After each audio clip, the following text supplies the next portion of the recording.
Assalamualaikum warahmatullahi wabarakatuh. Perkenalkan, kami tim Reveus dari SMA Darul Ulum 1 unggulan BPPT Jombang. Saya Bella Nanda Karisma Ade Syafira sebagai pembicara pertama, kemudian rekan saya Alisa Naura Azahra sebagai pembicara kedua, dan rekan saya Ma'rifatus Sayyidah sebagai pembicara ketiga. Di sini kami ingin menyampaikan pendapat kami mengenai mosi pemulangan ex-ISIS, di mana kami menyatakan bahwa kami tidak setuju dengan mosi tersebut. Seperti yang kita tahu bahwasanya ISIS ini merupakan awalnya suatu gerilyawan Islam dari Irak dan Suriah yang kemudian mereka membentuk negara mereka sendiri yang mereka proklamasikan secara sepihak. Kemudian karena membutuhkan dana sebagai negara baru, mereka mulai melakukan kekejaman-kekejaman seperti perampokan, pembunuhan, dan lain-lain yang dikatakan sebagai aksi terorisme yang meresahkan masyarakat. Bahkan mereka tidak segan-segan untuk mengunggahnya di sosial media, menunjukkan kekejaman-kekejaman dan juga yang lain sebagainya. Dilihat dari itu, tentu kami tidak setuju dan ada 4 poin utama yang melandasi mengapa kami tidak setuju. Yang pertama, aspek ketahanan dan pertahanan negara. Sebagaimana telah diatur dalam Undang-Undang Nomor 3 Tahun 2000 mengenai pertahanan dan juga ketahanan negara, bahwa warga negara wajib mempertahankan kedaulatan negara, keutuhan wilayah negara, keselamatan segenap bangsa, serta keutuhan bangsa dan negara. Mengapa kami menyatakan bahwa bisa saja ex-ISIS ini justru menjadi pemecah belah atau menjadi ancaman bagi negara? Karena pada dasarnya, ex-ISIS ini telah banyak sekali dilakukan doktrin-doktrin ketika mereka bergabung dalam ISIS. Selain itu, mereka juga telah dicuci otak, mereka telah diberikan agenda perangnya sendiri sehingga mereka tentu dapat membawa ideologinya yang salah dan menganut terorisme itu ke Indonesia. Kemudian yang kedua, stabilitas ekonomi dan hukum. Ketika para WNI ex-ISIS ini masuk ke Indonesia, maka mereka dapat mengacaukan stabilitas politik, hukum, dan juga ekonomi di masa yang akan datang atas beberapa alasan. Karena pada dasarnya, karena mereka sudah mengikuti ISIS, mereka sudah punya agenda perang untuk melawan negara yang sewaktu-waktu akan mereka jalankan.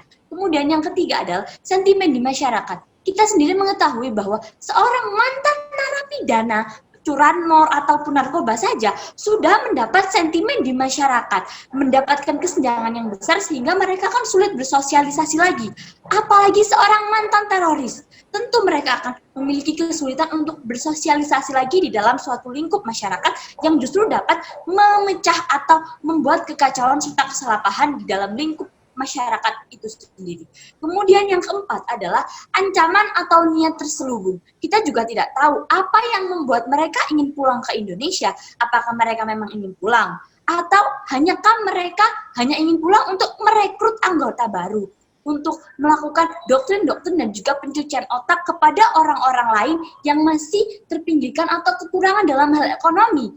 Dan mereka menjaminnya dengan, wah kalau kamu ikut ini, kamu akan sejahtera, begini. Tentu itu dapat menjadi ancaman dan menjadi bom waktu yang dapat meledak suatu waktu di negara kita sendiri.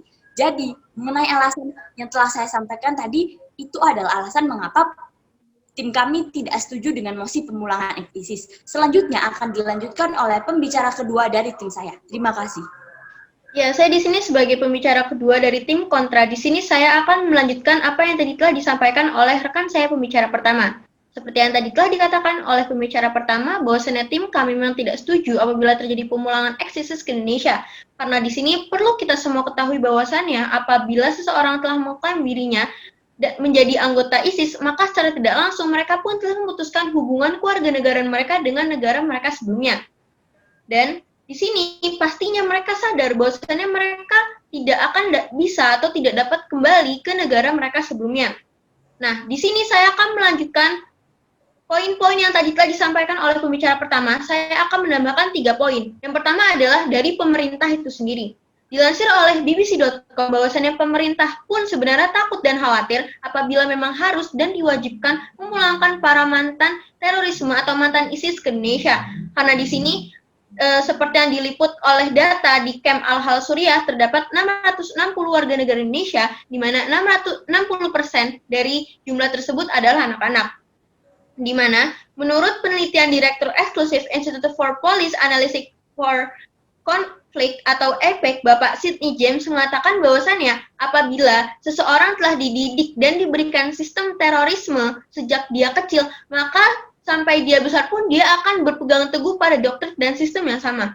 Dapat dibayangkan apabila nanti memang mereka dipulangkan, anak-anak ini pasti, atau anak-anak dari terorisme itu tadi pastinya akan bersosialisasi dengan anak-anak seusianya di Indonesia.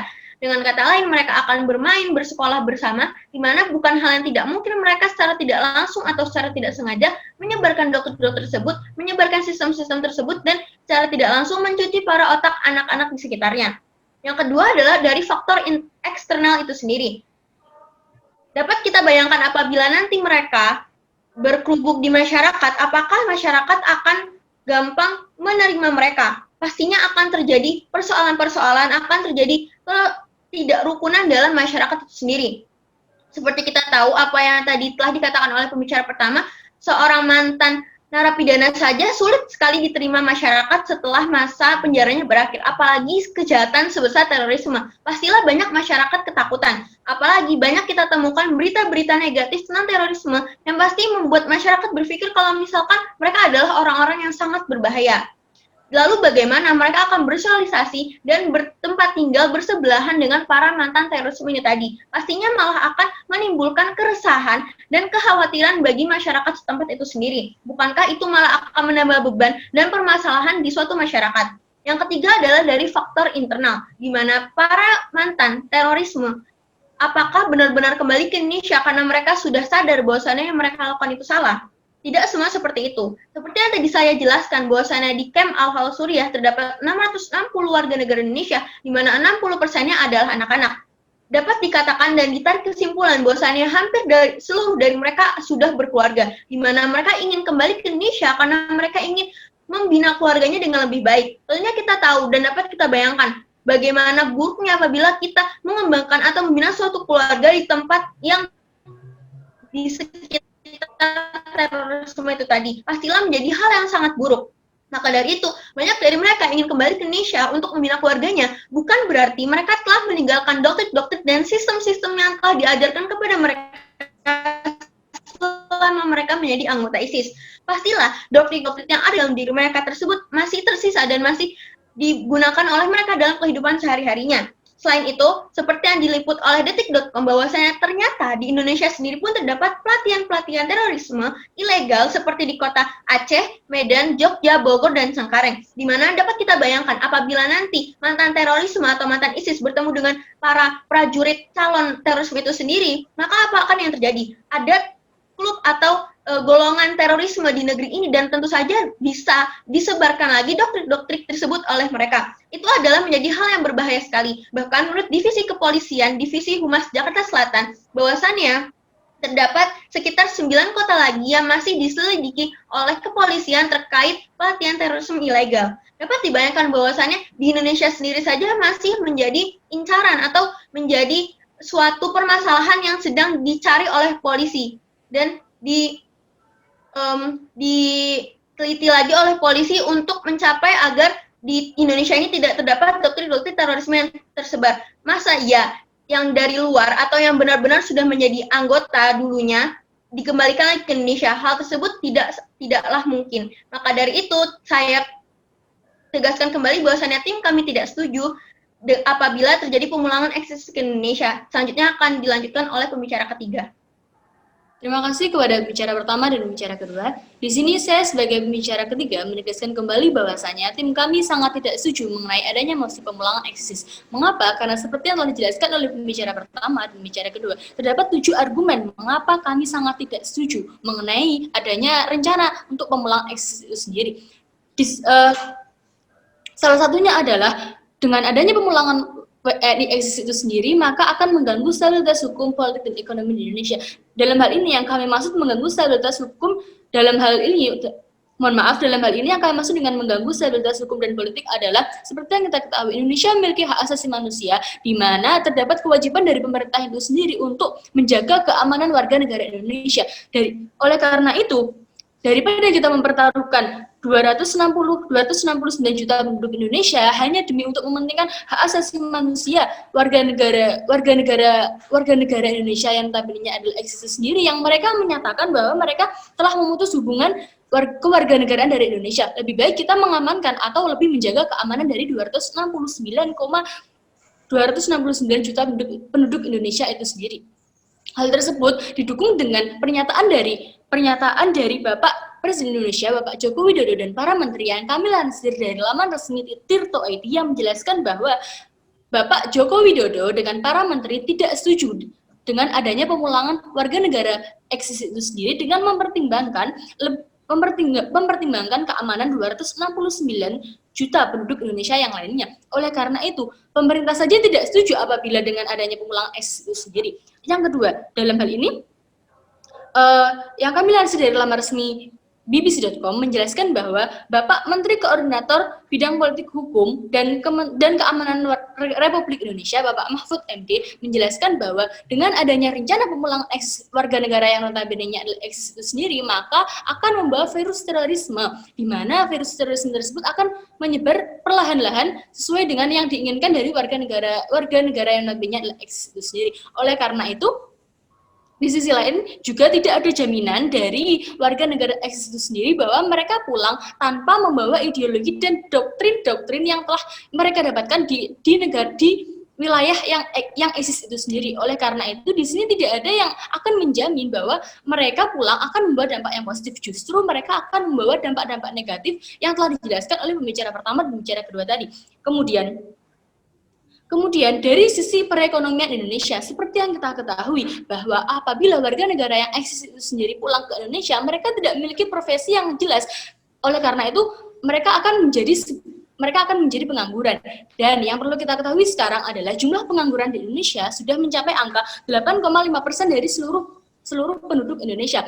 Dalam hal ini terdapat 228,650 penduduk Indonesia yang mengalami pengangguran. Dan yang seperti kita ketahui, salah satu aspek mengapa sebuah negara dapat dikatakan maju adalah dengan menilik dari jumlah pengangguran di negara itu sendiri. Oleh karena itu dapat tarik kesimpulan bahwa apabila kita tetap memulangkan warga negara yang notabene adalah eksis itu sendiri, maka akan menambah jumlah pengangguran Indonesia yang akan menghambat berkembangnya Indonesia dari negara berkembang ke negara maju. Kemudian oleh karena itu di sini kami memberikan solusi tentang adanya kasus pemulangan eksis itu sendiri.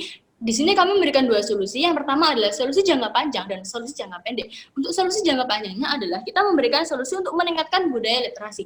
Mengapa kita meningkatkan budaya literasi? Seperti yang dijelaskan oleh pembicara pertama dan pembicara kedua, bahwasanya warga negara Indonesia yang akan ditarik dalam ISIS itu sendiri, mereka akan mengalami fase-fase di mana mereka dicuci otak oleh ISIS itu sendiri. Oleh karena itu, apabila mereka memiliki karakteristik dan juga nasionalisme yang kuat, maka mereka tidak akan masuk dalam teroris itu sendiri. Tetapi justru di sini mereka dengan mudahnya 660 warga Indonesia masuk ke dalam ISIS itu sendiri, yang dimana mereka mendeklarasikan diri mereka sendiri untuk keluar dari kewarganegaraan Indonesia dan masuk ke dalam ISIS itu sendiri. Oleh karena itu, di sini kami juga memberikan solusi jangka pendek, yakni dengan kami kembalikan kepada 7 argumen kami tersebut, di mana kami telah menjelaskan komparasinya bahwa akan terdapat komparasi yang sangat tidak seimbang, di mana dampak negatif yang akan kami dapatkan dan dampak positif yang akan kami dapatkan apabila kita akan tetap memulangkan warga negara yang notabene adalah eksis sendiri. Oleh karena itu di sini saya tegaskan kembali bahwasanya tim kami sangat tidak setuju dengan mosi pemulangan eksis dengan mempertimbangkan 7 argumen yang telah kami jelaskan. Terima kasih.